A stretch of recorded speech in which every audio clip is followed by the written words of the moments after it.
বাবা সাহাবারা, আমার আম্মা আমিনা যদি বেঁচে থাকতেন আর আমি মুহাম্মদ যদি নামাজে দাঁড়াতাম, আমার মা যদি আমাকে ডাকতো বাবা মুহাম্মদ, আমি নামাজটা ছেড়ে দিয়ে আমার মায়ের ডাকে সাড়া দিতাম।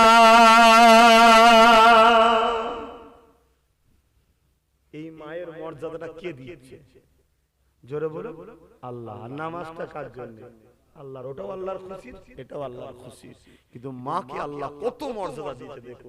এই ছেলেরা, তোর মা ডাকলে একদম দেরি করবি না, সঙ্গে সঙ্গে সাড়া দে। কিন্তু আমরা দিই, দুবার ডাকলে আবার বিরক্ত হয়ে যায়। সারাদিন কানে শুনতে পাওনি, বয়স হচ্ছে তো কানে কালা হয়ে যাচ্ছে না, মা কিছু বলবে না, ভেতরটা জ্বলবে।